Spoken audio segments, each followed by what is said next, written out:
ఇదిగో ఓ ప్రేమ కథ, జగతెరుగని చెలిమి కథ, మనసెరుగని యువతి కథ, ఇది మన కథరా. నమః శివాయ, నమః శివాయ, నమః శివాయ.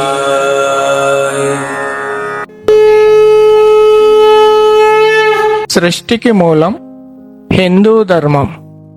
విశ్వాంబరమై వెలిగే తేజం మనదే మనదే మనదేలే.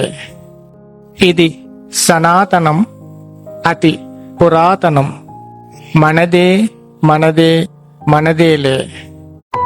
స్వరమాధురి మానసిక పరిస్థితి తన ఆధీనంలో లేదు. ఏమి చెయ్యాలో తోచడం లేదు. ఆ గుహంతా అందాన్ని కోల్పోయింది, ఆకర్షణను కోల్పోయింది. పాడుబడ్డ భూతాల దీవిలా తయారయ్యింది. ఈ గుహను ఎలాగైనా అందంగా తయారు చేయాలి అని మనసులో అనుకుంటూ కన్యకలారా అని గట్టిగా పిలిచింది. ఎలాంటి స్పందన కనిపించలేదు. మరోసారి మళ్ళీ గట్టిగా పిలిచింది. ఈసారి ఒక కన్యక స్వరమాధురి ముందరకు వచ్చి నిల్చుంది. సిద్ధుడిని తీసుకురండి అంది ఆజ్ఞాపించినట్లుగా. స్వరమాధురి మాటలను విన్న కన్యక అక్కడి నుంచి వెళ్ళిపోయింది. నన్ను రక్షించిన ఓ నా దేవతలారా, దయచేసి మీరందరూ బయటకు వచ్చి కనబడతారా? మీ సహాయం నాకు కావాలి అని అంది స్వరమాధురి. శతాధిక వృద్ధుడు వచ్చి స్వరమాధురి ముందర నిల్చున్నాడు. మీరు మమ్ములను ఎందుకు పిలిచారో తెలుసుకోవచ్చా అని అడిగాడు మరుగుజ్జు మనిషి. మీకు అభ్యంతరం లేకపోతే అందవిహీనంగా మారిన ఈ గుహను ఆకర్షణీయంగా మాయా మందిరంగా తయారు చెయ్యగలరా అని అడిగింది స్వరమాధురి. కొద్దిసేపు ఆలోచించుకున్న తర్వాత, మేము మీరన్నట్టుగా ఈ గుహను మాయా మందిరంగా తయారు చేస్తాము. కానీ మేము పిలిచేదాకా ఇక్కడకు రాకుంటే మీరన్నట్టుగా ఈ గుహను మారుస్తాము అన్నాడు ఆ మరుగుజ్జు మనిషి.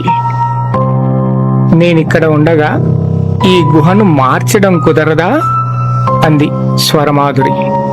క్షమించండి, మేము పనిచేసేటప్పుడు ఇతరులెవరూ ఉండటం మాకు ఇష్టం ఉండదు అన్నాడు మరుగుజ్జు మనిషి.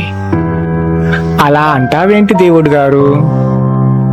నేను మీ భక్తురాలిని. మీరు పనిచేసేటప్పుడు నేను, మా కన్యకలు మాకు తోచినంత సహాయం చేస్తాము అంది స్వరమాధురి. మేము పనిచేసేటప్పుడు ఎవ్వరి సహాయము తీసుకోవడం మాకు ఇష్టం ఉండదు అన్నాడు మరుగుజ్జు మనిషి. అయ్యో, అలా అంటారేంటి దేవుడు గారు? కనీసం మీరు చేసే అద్భుతాన్ని చూసే అవకాశాన్ని మాకివ్వండి అంది స్వరమాధురి.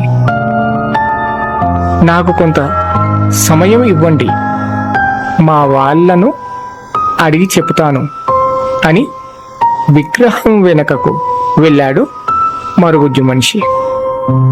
కన్యకలు సిద్ధుడిని తీసుకుని వచ్చి స్వరమాధురి ముందర కూర్చోపెట్టాయి.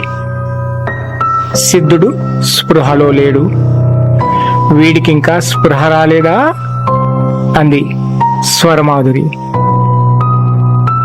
లేదు, ఇప్పట్లో రాదు అంది ఒక కన్యక.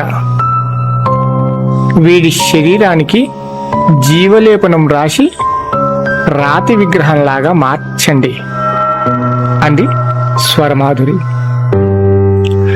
కన్యకలు సిద్ధుడిని తీసుకుని వెళ్ళాయి. మరుగుజ్జు మనిషి స్వరమాధురి ముందరకు వచ్చి మా ఆడవాళ్ళు బయటకు రావడానికి ఇష్టపడటం లేదు అన్నాడు. ఆడవాళ్ళు లేకుండా మీరు పని చెయ్యలేరా అంది స్వరమాధురి. ఎంతైనా వాళ్ళ అభిప్రాయాన్ని కాదనలేను అన్నాడు మరుగుజ్జు మనిషి. అలా అంటారేంటి దేవుడు గారు, నేను కూడా ఆడదాన్నే కదా, ఇందులో ఇబ్బంది పడటానికి ఏముంది అంది స్వరమాధురి. మా ఆడవాళ్ళ గురించి మీకు అంతగా తెలియదు, మీ గురించి మా వాళ్లకు తెలియదు, తెలియని వాళ్ళ ముందరకు రావడానికి మా వాళ్ళు ఇష్టపడరు అన్నాడు మరుగుజ్జు మనిషి. చాలా సంవత్సరాలుగా ఈ గుహలోకి వచ్చిపోతూనే ఉన్నాను.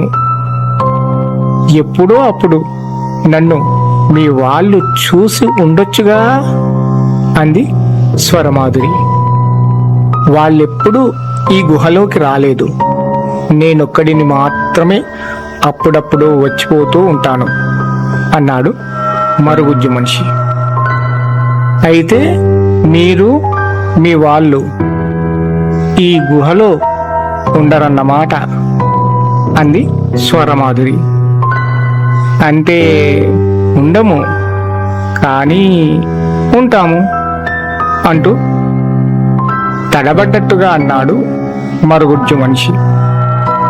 చిన్నగా నవ్విన స్వరమాధురి, అయితే ఇప్పుడు రమ్మనండి అంది.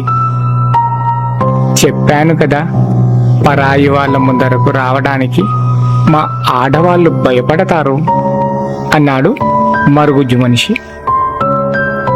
నేను పరాయి మనిషిని ఎలా అవుతాను? దేవుడు గారు, మీరు నన్ను కాపాడినప్పటి నుంచి నేను మీ మనిషినే అంది స్వరమాధురి. దయచేసి మీరు నన్ను బలవంత పెట్టవద్దు అన్నాడు మరుగుజ్జు మనిషి. సరే, అవసరం నాది, మళ్ళీ నన్నెప్పుడు రమ్మంటారు అంది స్వరమాధురి. మాకు ఒక పక్షం రోజులు సమయం కావాలి అన్నాడు మరుగుజ్జు మనిషి. మీరు చెప్పినట్లే పక్షం రోజుల తర్వాత వస్తాను. మీరు ఈ గుహను గతంలోని మాయామందిరం కన్నా అందంగా తయారు చేస్తారని ఆశిస్తాను అంది స్వరమాధురి. తప్పకుండా మీరు ఆనందించే విధంగా మేము ఈ గుహను తయారు చేస్తాము అన్నాడు మరుగుజ్జు మనిషి. అతను అలా అనగానే అక్కడి నుంచి రహస్యదారి గుండా ఆశ్రమంలోకి వచ్చింది స్వరమాధురి. ఆశ్రమంలో సిద్ధుడి శరీరానికి లేపనం పూస్తున్నారు కన్యకలు. కొద్దిసేపు వారు చేస్తున్న పనిని గమనించిన స్వరమాధురి, నిషిది ఇటురా అంటూ పిలిచింది. సిద్ధుడికి లేపనం పూస్తున్న కన్యకలలోంచి ఒక యువతి స్వరమాధురి ముందరకు వచ్చి నిల్చుంది. నిషిది, కామరూప విద్యలో నిన్ను మించిన వారు లేరు, కాబట్టి నేను చెప్పినట్లు చెయ్యి అంది స్వరమాధురి. చిన్నగా నవ్విన నిషిది, మీరు మా పిశాచ మాయా ప్రపంచానికి రాని, మీరు నన్ను నమ్మి ఒక పనిని అప్పగించడం నా అదృష్టంగా భావిస్తాను అంది నిషిది. నిషిది, నీవు ఎలాంటి శరీరాన్నైనా తేలికగా వశపరుచుకునే శక్తి నీకుంది.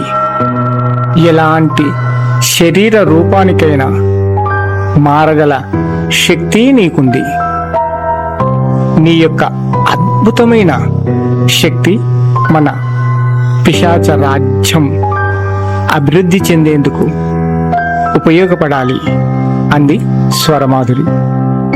మీరు ఎలాంటి కష్టతరమైన పనిని అప్పగించినా అది చేసి మీ మనస్సును గెలుచుకుంటాను అంది నిషిది. నిషిది, నేను నీ నుంచి ఆశిస్తున్నది కూడా అదే అంది స్వరమాధురి. మానవ లోకం ఇది మాయాజాలం మది గాయపడిన హృది కార్చిన అమూల్య చరితం ఇది.